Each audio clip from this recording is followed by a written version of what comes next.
Divine people, welcome sa aking channel, Divine Queen Tarot PH. Alamin natin ang inyong energy messages gabay para sa darating na September 27, 2023. Marami pong salamat sa lahat ng nagsusubscribe sa aking channel. Para sa mga hindi pa nakasubscribe, please subscribe na po kayo. For Earth signs, Taurus, Virgo, and Capricorn. Wow. Oops. One more card, please. For some of you, meron tayo ditong Knight of Pentacles. So, yung iba sa inyo is talagang ngayong araw na to napaka-responsable. Ramdam na ramdam nyo yung pagiging responsable ng inyong mga kapartner, kaibigan, no, sa buhay ninyo. Ayan. So, may mga darating din sa yung mga blessings. It's either kaperahan or may darating na matagal mo nang anaantay. Mga dokumento to, mahalagang documents. Ayan, marireceive mo na siya.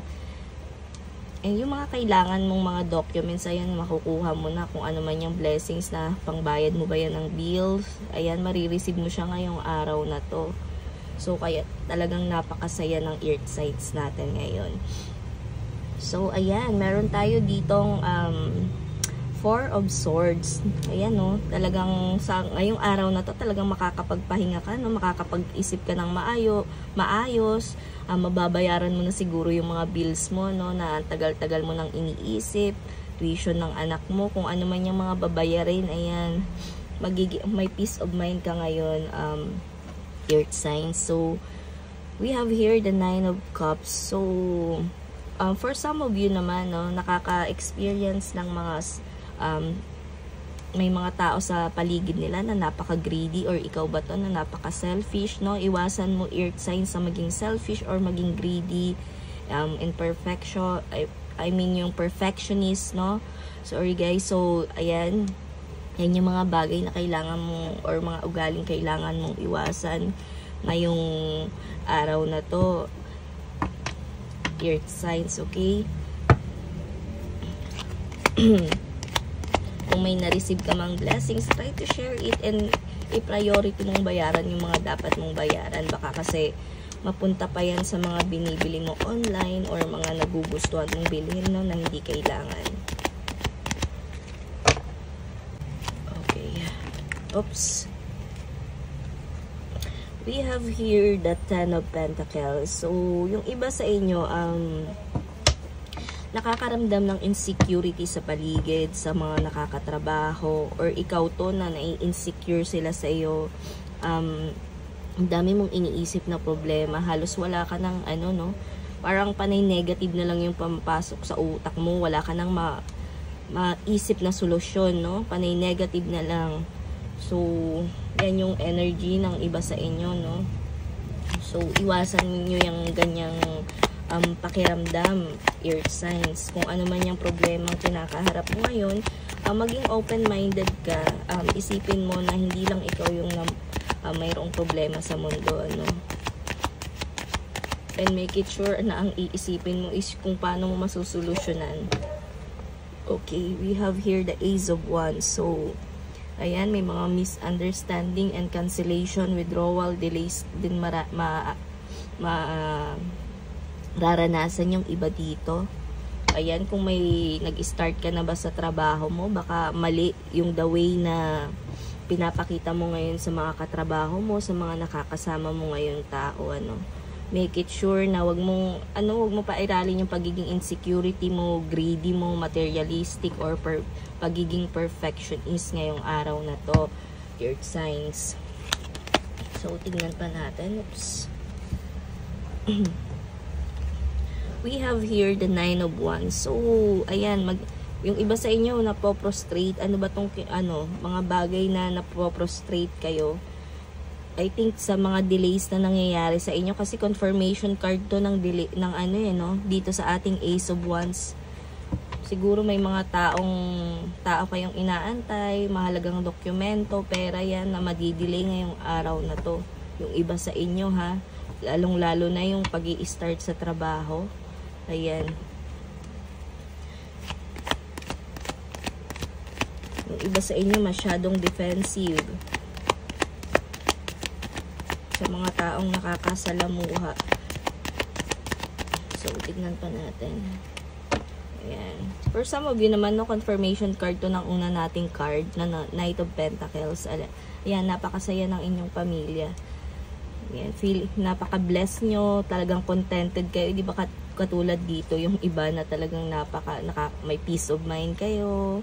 Ayan, i-share nyo kung ano man yung sinasabi ko. Maging generous kayo ngayong araw na to. At unahin nyo ang pangangailangan ng inyong pamilya, hindi yung ibang tao, ano. Isipin nyo muna kung ano yung mga pangangailangan ng inyong mga anak. Yan, bago kayo tumulong sa ibang tao, it's okay to be generous, but dapat may limitation lang rin. So, tignan pa natin. Ano ba itong mga delays na to? Bakit may negative energy kayo? Ayan, kasi gusto niyo yung mga decision na nyo, alam niyo siguro may pinagdi-decide kayong tao dito na gusto niyo madalian agad-agad ganun, kahit hindi pa siya prepared. Ayan, gusto niyo na agad malaman yung mga sagot. Siguro sa trabaho to, no, na kailangan niyo na mag-start, ang dami niyo pang kailangang ayusin ng mga medical ninyo. Ayan, may tension talagang nangyayari, ano. So, wag kayong masyadong, wag yung agad-agad gusto niyo ganun agad na, no, na talagang madalian. Kailangan talagang step by step dumaan ka doon sa mga procedure, kung ano man yung mga kailangan yung pagdaanan, ano. Huwag kayong masyadong magmadali kung ano man yung mga hinahangad nyo sa buhay. So, tignan pa natin. Earth signs.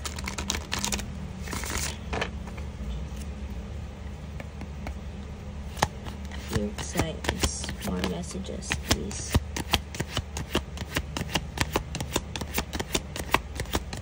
Yes. Yes. Okay.